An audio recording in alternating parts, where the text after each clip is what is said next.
Right now it is time for the Media Beat with David Tereshchuk. David, of course, has his own website, themediabeat.us. He's also a PBS television correspondent reporting on ethics and belief and joins us live on a Friday morning. Good morning, David. Well, hello from the media capital of the world, New York City.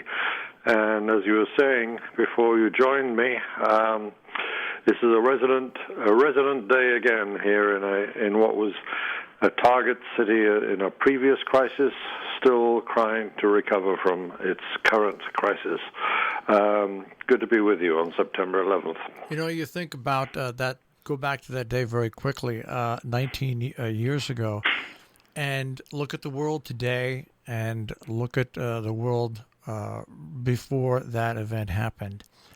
And really, when you look at history 100 or 200 years from now, this one event and the reactions to it really have changed the course of lives for millions and millions of people.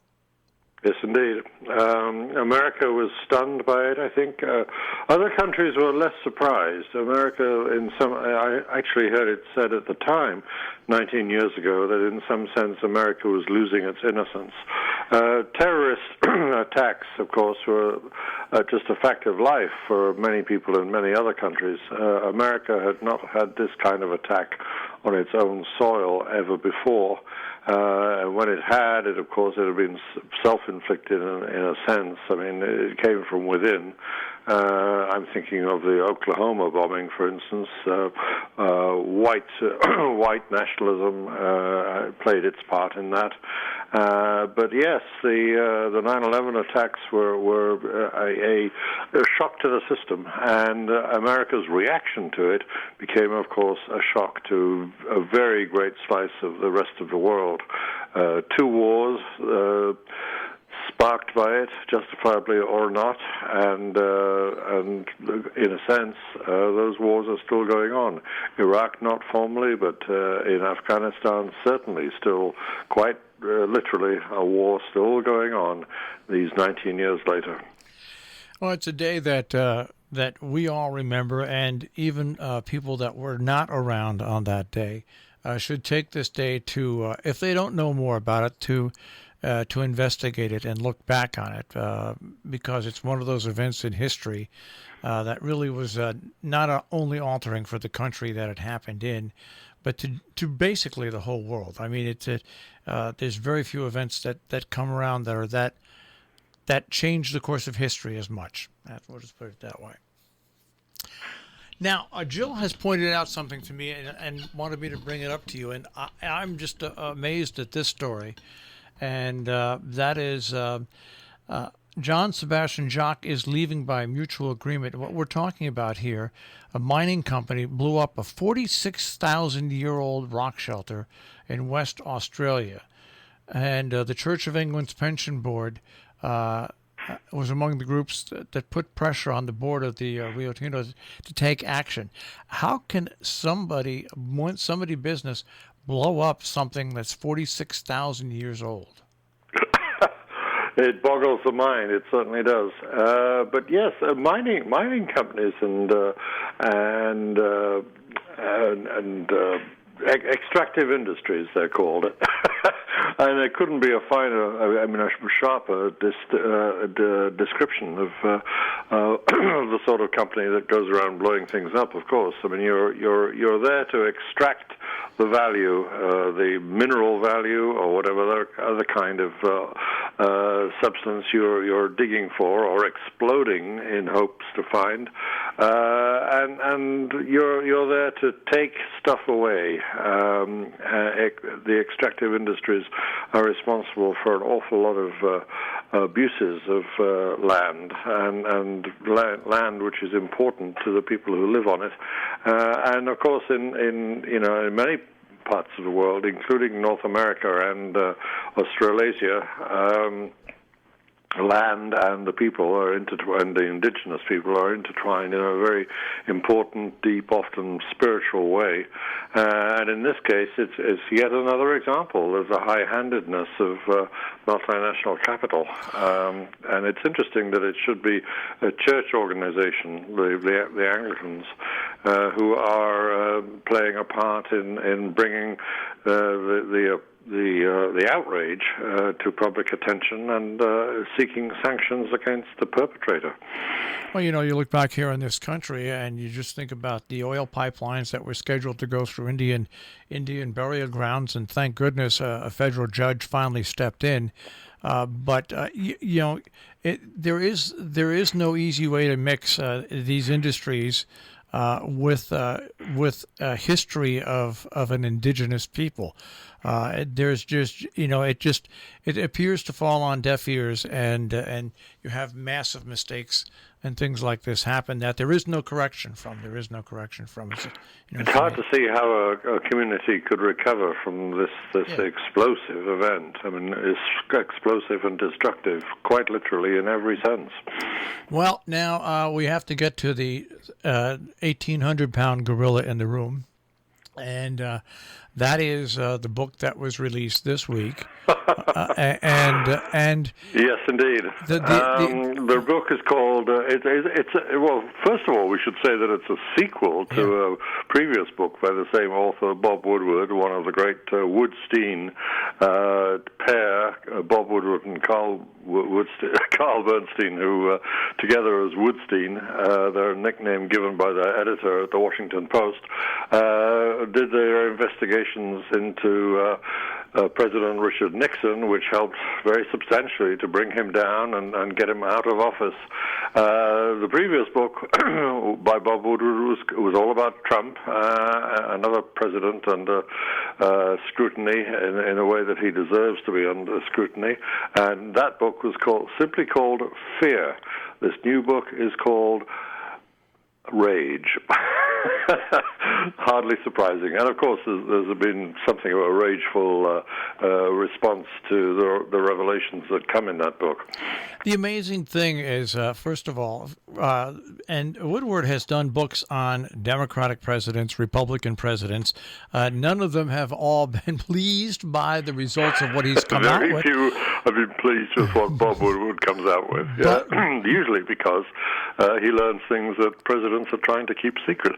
In this ironic case, he is revealing things that were told to him directly by the president concerned. And of course, the president is furious and he's denying that he ever said them. And yet there are, at least he's denying the import of them.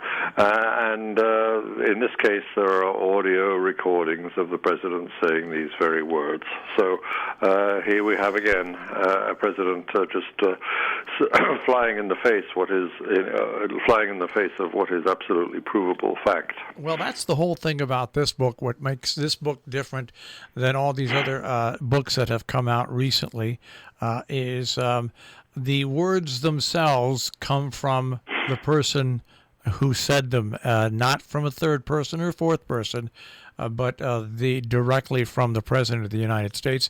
And the thing that really amazes me, and we haven't heard much from the Republican senators or the Republican Congress members, was how flippantly the President tossed off about this new nuclear power, this nuclear weapon that we've developed, and now who knows?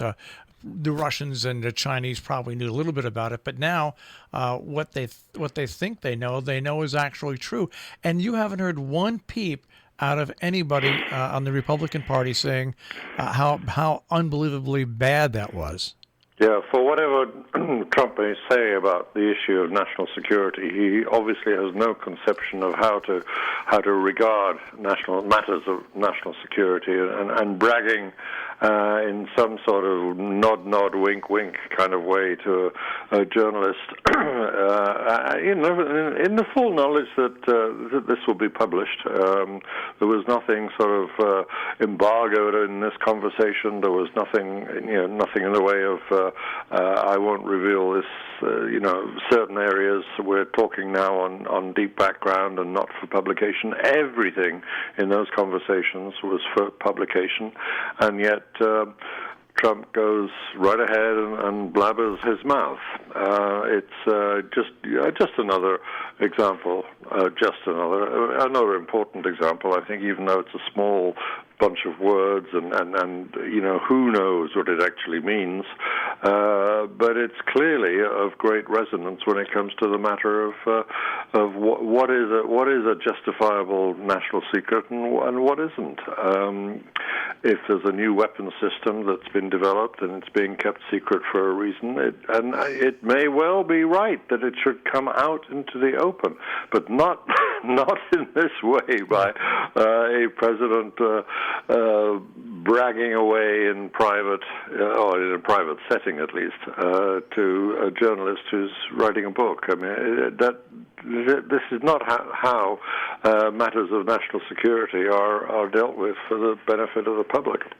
As we sit here less than 60 days away to the election, and I want you to think back at the conclusion of the 2016 election, did you ever think things could be worse in a political, in once again a national election? Do you think that there's some way that America could actually have topped the dumbfoundedness that we did 4 years ago? Because it looks like we're going to surpass it. Dumbfoundedness. I'm not sure. I was among those few journalists and commentators who was not surprised by the result. I had been listening to primarily black sources, and not a single black American to my acquaintance was the slightest bit surprised by Trump's victory. It was boiled down to me very simply in a kind of not exactly flip, but certainly very rule of thumb kind of application of a notion. I was told by, again, an African-American source, he said, quite simply, he says, this election is all about how many angry white men there are, and are they going to vote? And I fear that same calculation must be brought to bear in considerable incisiveness this time around. What is the calculus? It may not be the only calculus at work in this election, but I fear, with the summer that we've had and the assumption by the Trump campaign of this insidious law and order issue, if ever there was a misnomer, this is it. We may well be seeing that fundamental racist or xenophobic issue at the heart of our election once again. And it obviously is going to be a big portion of it. But, the total mishandling now, and in the president's own words, it can't be denied any further that the president of the United States went against advisors in January, went against advisors and Xi in late January, and just totally trying to play this as not wanting to scare the country, where, of course, we can look at the great racial divide where he's very good at scaring the country and winding it up. There is just no excuse that exonerates the president from one of the biggest missteps in American security and health ever in the history of this country. Sure. To know that the the COVID virus was a serious threat, a very serious threat, as he acknowledged very clearly in his conversation with with Bob Woodward, and yet say the complete opposite in public and deny that there was any risk at all, which is essentially what he was saying. Saying it would disappear like magic. Was one of his prize quotes at the time, and his rationale for that, given in these last few days, is that he didn't want to panic people. It's specious, and in other circumstances would be would be laughable. But it is yet again a clear and crystalline example of irresponsibility at its height or its depth. If you look at that reasoning, what if FDR decided not to let the American public know about, and it would have been possible back then, about what happened in Hawaii, about the attack of the Japanese? What would be if the Bush administration had tried to whitewash and hide things? With conspiracy theorists, with what happened on 9/11. It's the president's job is not to hide things to make the country feel better. It's to face things that happen and let the country know that their government is dealing with it and is trying everything it can. There is absolutely no excuse, and I'm just surprised at the silence that is coming out of the Congress and the House on this. It's acutely embarrassing at the very least. If you're a Republican senator at the moment, how do you respond to this?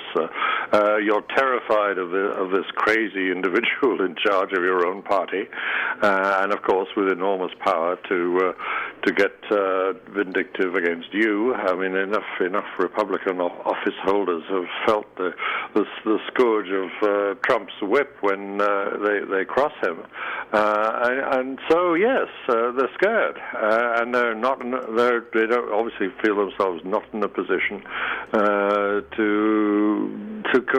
to concur with the rest of us in our outrage about this man's mishandling of our national affairs. What it goes to, I think, not just the malignant narcissism of the man, in that it's all about him, and it's all about having, in January through to March, been frightened of not looking like he was not looking good. I think that's the phrase that's used about him when people in the White House consider issues that reflect on the president. Is this making the president look good or look bad? That seems to be the judgment these days. But it's not just about whether he looks good or not. It's also a matter of how he perceives the role of leading the nation. It goes to the heart not just of his psychological state, about which we could say lots of things, but about the concept of the office. The very fact that he's there because essentially NBC promoted him as a proponent of and the star of a so-called reality show in which we know everything is not a reality at all, but a created, scripted affair, that he believes ruling the country is somehow like a reality show. And it's all a matter of the appearance of things, not the hard truth of substance. So when it comes to a major calamity facing us in the public health arena, which will then have enormous impact on the economic arena too, his first thought is, how does this look? And how do I behave to make it look a certain way?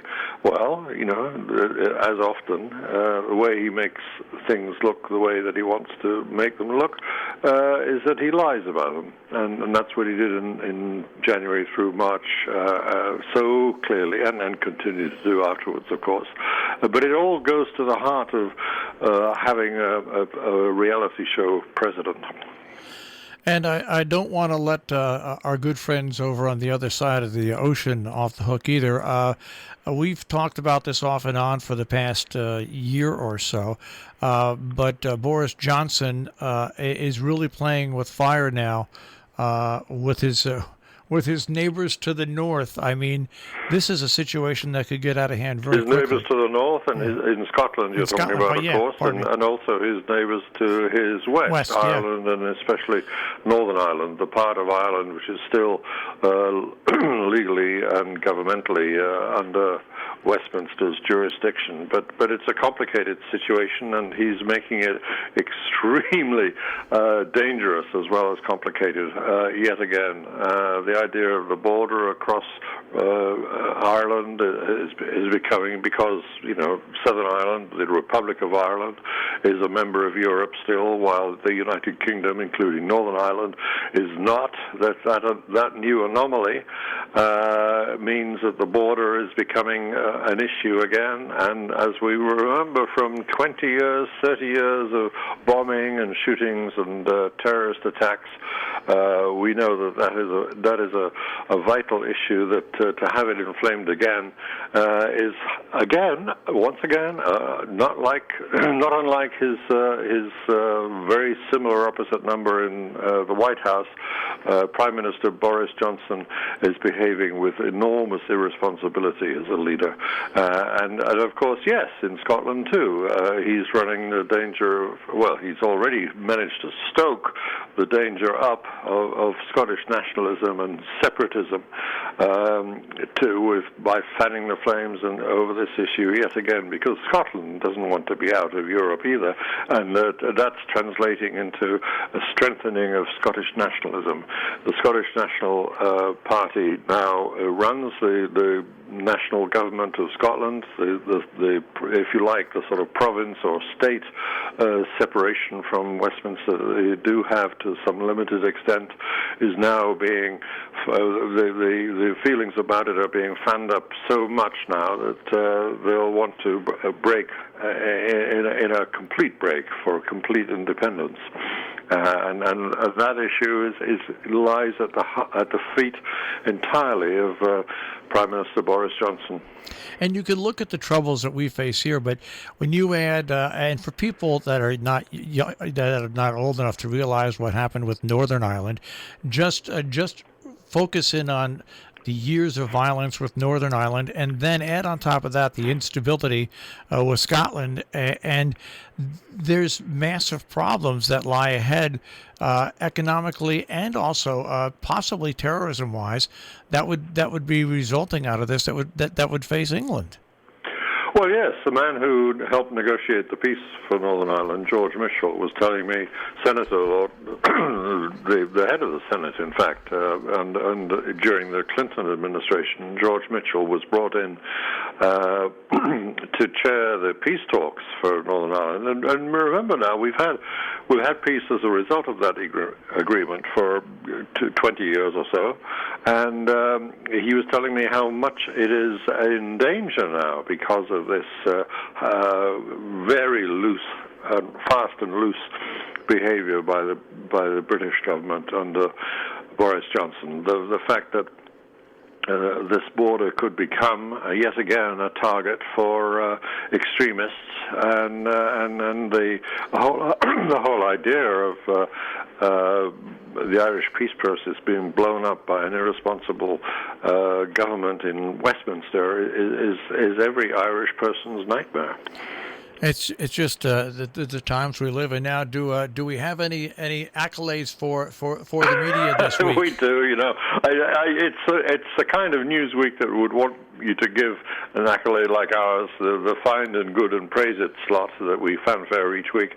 It would have gone to Bob Woodward, but I think everyone's been concentrating so much on that. I would just want to put in a word for a news agency. The unsung heroes of the news media world. We gave this fanfare to there it is. that fanfare went to the Associated Press recently, but I want to give it to this week to the Reuters news agency. They did a wonderful, detailed job revealing in the detail, and of course it is always in the detail that journalism is at its best, when those details are thoroughly researched and double-checked.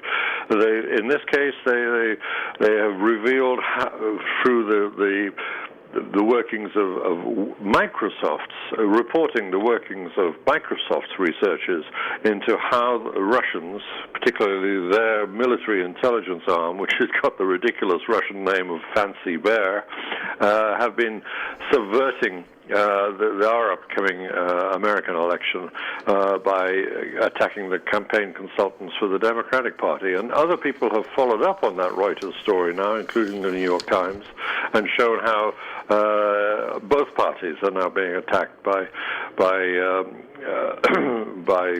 people like the research agency that the Russians have been organizing so effectively.